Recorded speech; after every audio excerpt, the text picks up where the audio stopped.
Shalom, selamat pagi Bapak Ibu Saudara terkasih dalam Tuhan. Pada pagi hari ini, hari Senin 11 September, sebelum kita memulai aktivitas kita, mari kita terlebih dahulu berdoa untuk memohon pimpinan Tuhan dalam pembacaan dan perenungan Alkitab kita pada hari ini. Mari kita berdoa. Bapa dalam surga, terima kasih Tuhan Yesus, pada pagi hari ini Engkau boleh bangunkan kami dengan tubuh yang sehat, dan jika sebentar kami akan memulai aktivitas kami dengan terlebih dahulu membaca dan merenungkan kebenaran firman-Mu, kiranya Tuhan Yesus yang pimpin sertai supaya firman-Mu yang akan kami baca dan kami renungkan benar-benar dapat kami hayati, kami jadikan pedoman dan dapat kami lakukan dalam kehidupan kami hari lepas hari. Terima kasih Tuhan, pimpin sertai dalam pembacaan dan perenungan firman-Mu ini. Dalam nama Tuhan Yesus Kristus kami sudah berdoa. Haleluya, amin. Renungan kita pada pagi hari ini diberikan judul Membungkam Kepicikan. Diambil dari 1 Petrus 2 ayat 11-17 dengan ayat kita fokus pada ayat yang ke-15. Sebab inilah kehendak Allah, yaitu supaya dengan berbuat baik kamu membungkamkan kepicikan orang-orang yang bodoh. Pernahkah Anda mendengar istilah julid? Istilah ini banyak dipakai di media sosial beberapa tahun belakangan ini. Arti julid adalah iri dan dengki dengan keberhasilan orang lain yang diungkapkan melalui komentar langsung di media sosial. Orang yang julid senang menulis keburukan orang lain, nyinyir, dan menilai negatif. Kita tidak bisa mengatasi orang julid hanya dengan kata-kata, tetapi perlu menunjukkan perbuatan positif kita.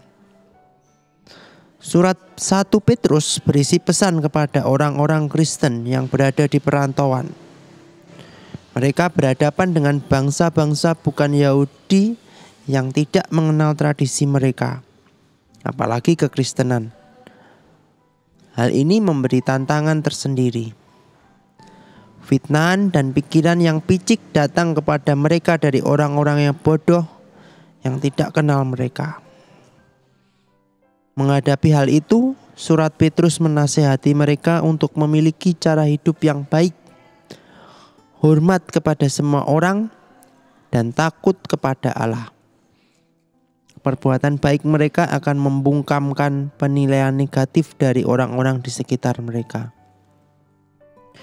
Menghadapi kata-kata negatif juga dengan kata-kata seringkali tidak efektif. Hanya akan menimbulkan debat kata yang tidak jelas, apalagi di media sosial ketika tulisan begitu terbatas dan dapat disalahartikan. Cara yang efektif menghadapi kata-kata negatif orang lain adalah dengan menunjukkan perbuatan baik. Perbuatan baik kita akan membungkamkan kepicikan. Mari kita berdoa. Terima kasih Tuhan untuk nasihat-Mu, untuk firman-Mu Tuhan. Biarlah kami dapat membungkamkan kepicikan orang-orang dengan senantiasa berbuat baik, senantiasa peduli, senantiasa berbuat baik kepada sesama, dan juga senantiasa takut akan Engkau, selalu melakukan firman-Mu, dan apapun yang Engkau kehendaki dalam kehidupan kami Tuhan. Ajar kami untuk selalu dapat menjaga hubungan yang baik dengan sesama, dengan melakukan perbuatan yang seturut dengan yang Engkau kehendaki dalam kehidupan kami. Jauhkan kami dari sikap-sikap negatif yang justru akan mempertajam permasalahan Tuhan.